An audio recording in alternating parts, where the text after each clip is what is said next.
Hey, what's up? Good morning. James Rice in my house today. Quite frankly, because my internet was a little suspect. And the cool thing about going inside today is I can use one of my favorite props. So, anyway, we'll fire this live up, get the notification out, get a couple people to jump on, and then we'll share a couple thoughts. All the thoughts, again, as always, are in place, are shared to help you go further, faster, become the best version of yourself, help you transform. So we'll share some ideas. Hope you'll jump on. Hopefully you enjoy.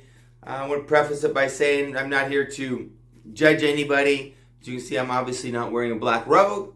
And I'm here to simply, share with you based on my for lack of better words, failures and successes, and give you, actual tools, actual resources that you can use.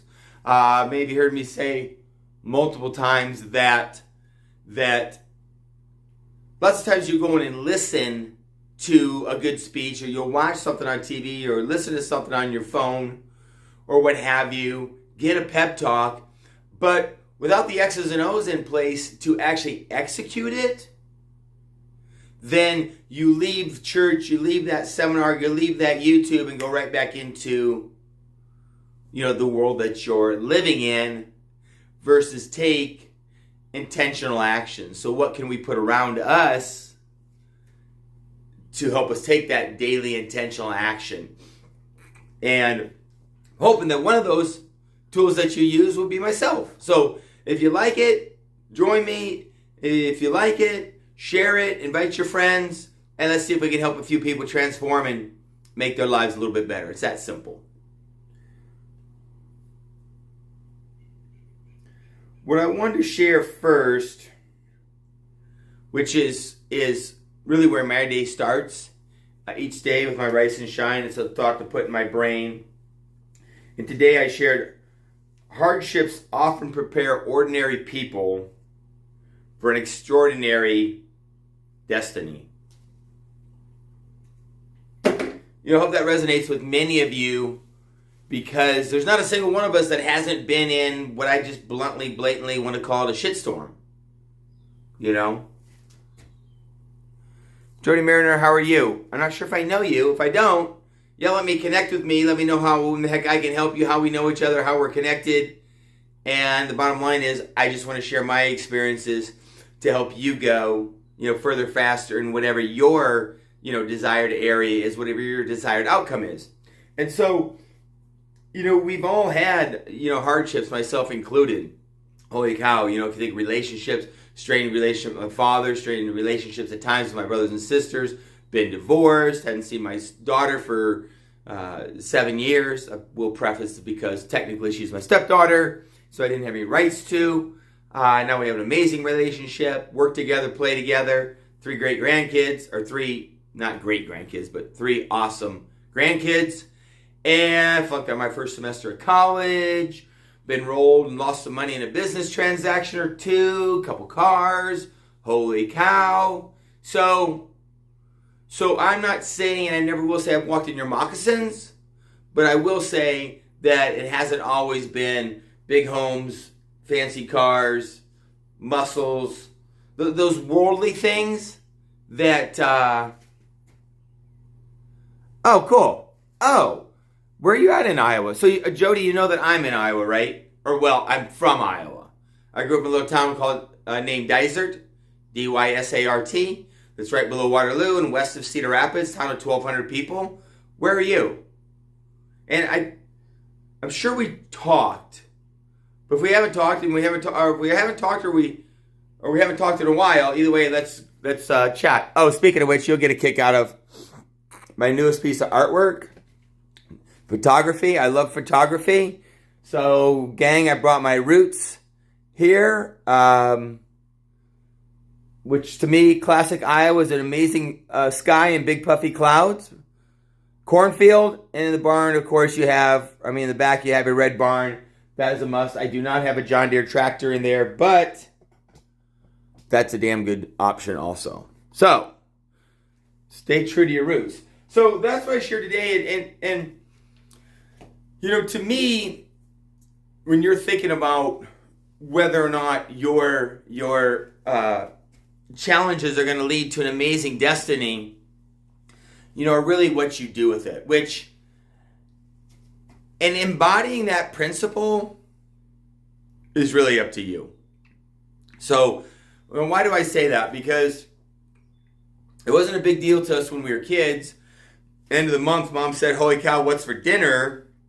And she'd look in the pantry and she'd look at the leftovers and she'd look to see what's in the cupboard. And she would see and she would put them all together. And a lot of people would call it, what's up, Dana? A lot of people would call it hash. And that's then what you had would be a mixture of it. Or they would maybe, Gerald Dostal, I don't know if I know you. I don't know if that's related to Chris Dostal. But anyway, from my hometown. Anyway, if I haven't connected with you, connect with me. So, you know, and we didn't have a problem with that because we understood that, one, we were happy, we were taught and raised to be happy with what you had. So, and there's lots of studies that show that, you know, they'll be interview people who came, like myself, like my father's language is... Okay, so one of the great challenges, I'm back. I'm sure I left most of you, right? Because my wireless, and it's funny, I was messing with my wireless today. It's funny, I'm super blessed to live out here in the middle of, I mean, there's homes. There's a home over there and a home there, and you know, we're all on 2-3 acres outside of San Diego, and it's amazing. Tell your wireless is a little slow. So I cut off. Hopefully I'm back.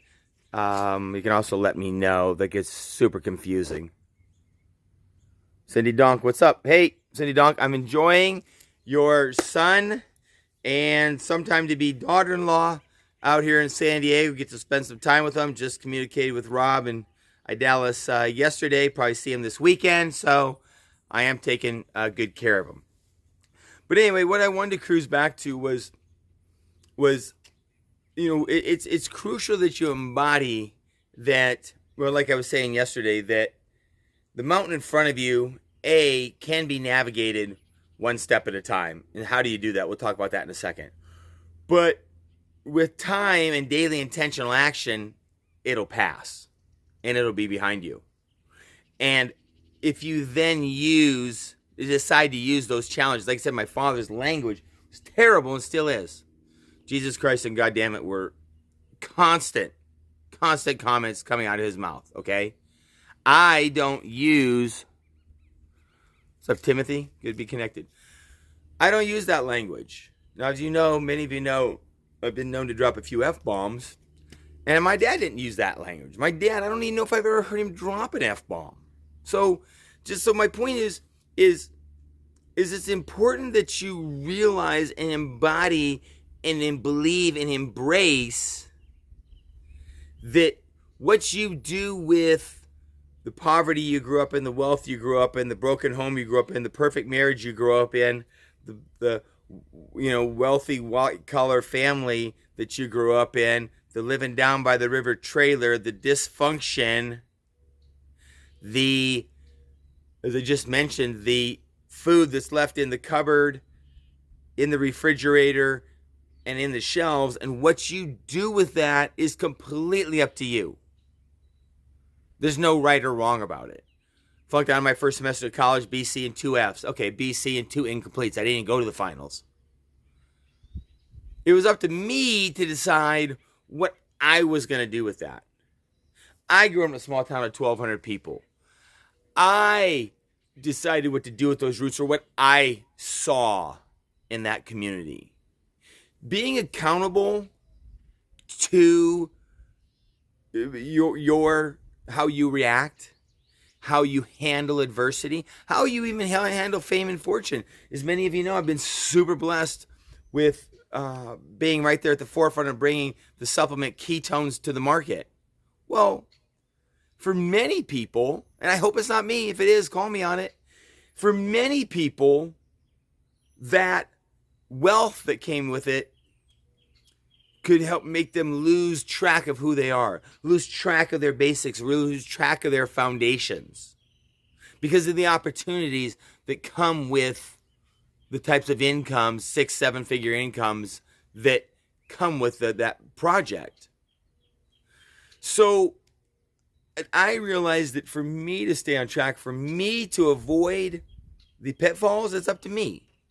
So if we circle back on that a little bit, how do we avoid it? How do you, once we even decide that the scale, that's one of my favorites. They talk about the scale being something you shouldn't do and shouldn't weigh yourself. I've been weighing myself every day, twice a day for years. Why? Because the scale tells me it is one of the ways. It's not every way, it's one of the ways. And because of hormones and water and whatever, there's lots of reasons that it's not the only way. But not using the scale, not being true to your clothes when they don't fit, just buying bigger sizes, just when you come up to a mirror, and lots of mirrors in life, just looking at your face, okay? Burying your head in the sand, burying your head in your hobby, burying your head in your kids, burying your head in anything, as far as I'm concerned, other than your faith, fitness, family, friendships, and finances, is a recipe for disaster, because those are the core foundations of overall fitness, of overall fulfillment, okay? So touch on that real quick, but it has to start with you believing it. And the cool thing is what you think and what you believe, too sunny a day, too hot a day, too big a property, too small a property, too big a house, too small a house. Speaking of which, did you know that your oil change on your Porsche is going to cost you $620? What the heck? That's an expensive oil change, by the way. That was a little bit of a surprise. But how I see going from small to muscles, no degree, kicked out of college almost, to it's what I do with it. There is no good and bad. You know what I mean? I mean, there is by what you judge it, but by me, the circumstances that happen, they're not good and bad. Many people can grab this fame and go down in a shitstorm. Okay, so the question then is, how do you stay on track? How do you stay guided? Well, how many of you had children? Most of you. How many helped that child walk around the age of 1? Well, what did you do? You set them down there, let them kind of go, but you stayed right there with them. And you guided them, touched them back and forth, moving them back and forth, right? Keep it on track. By guiding them, touching them, assisting them, correcting them, cheering them on. So here's the point of the story today. Who's doing that with you? Not who's just simply giving you a rah-rah and saying, hey, you can do it, you can be better, you're best, we're all created amazing, you can do this, cheer you on. That, to me, doesn't do shit. That fills you up temporarily without the daily guidance from friends, which, as I told you, I could go and grab my book. I'm reading in Proverbs on friends. And one of the key pieces about friends is, friends, first of all, obviously they stick with you and love you through thick and thin. Equally as important is they are there to tell you with some non-sugar-coated, maybe even some tough love, when you're, for lack of a better word, just kind of being an asshole. When you're getting too big for your britches. That's what friends do. They're willing to offer and serve up, hey, you're a little off the rails, bro. Love you to death. Can I offer what I'm seeing? Okay? It may be a book you read, or a book you're sharing with friends, and then you're comparing. Could work. Being involved in a community, in a group, home group, Bible study, book study, hobby study, these are all ways, personal trainer, personal coach, piano teacher, any person that will keep you accountable, checking your budget, checking yourself on the scale, you check your gas gauge in your car, you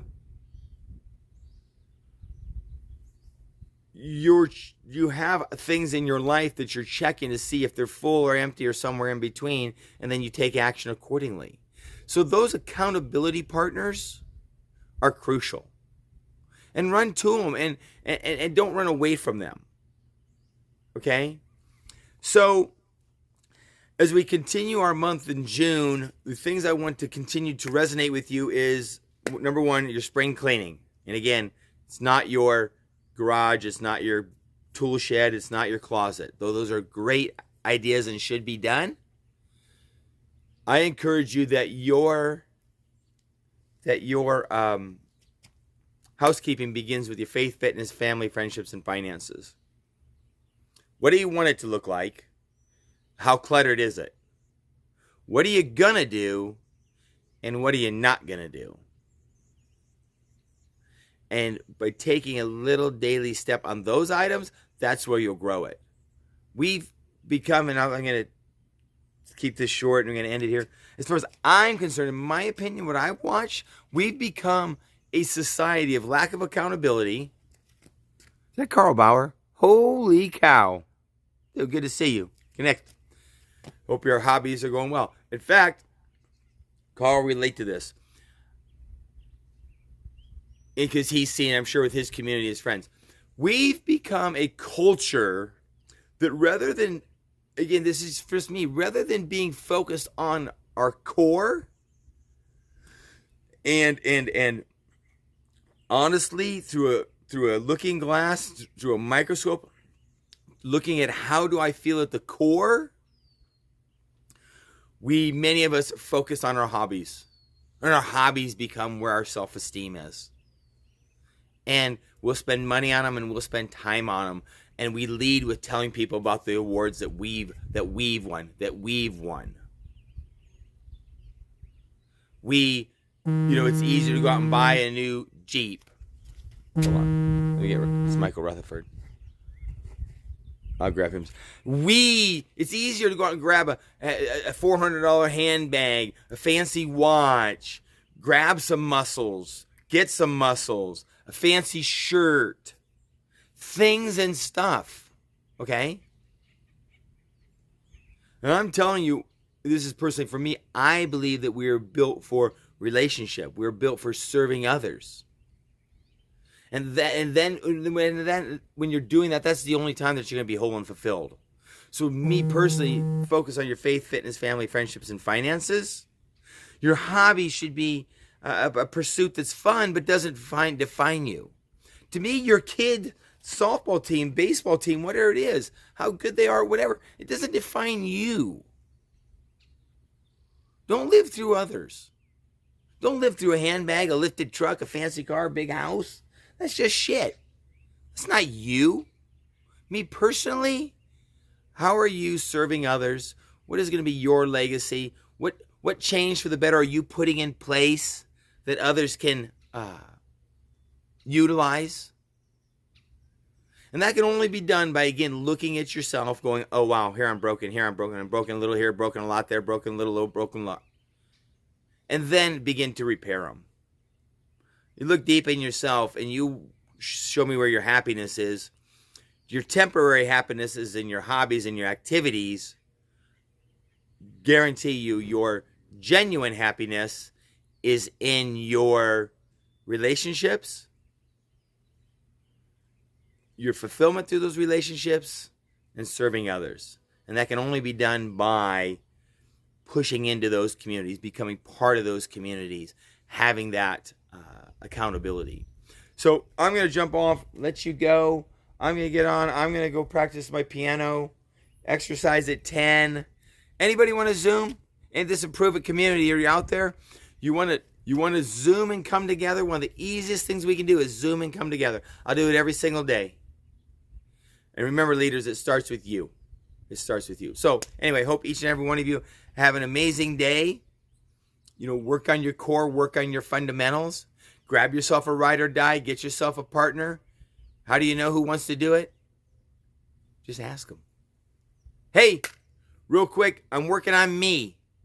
I want to drop 10 pounds. I got to add some muscle. I want to dig back into my faith. I want to dig into some volunteering. Do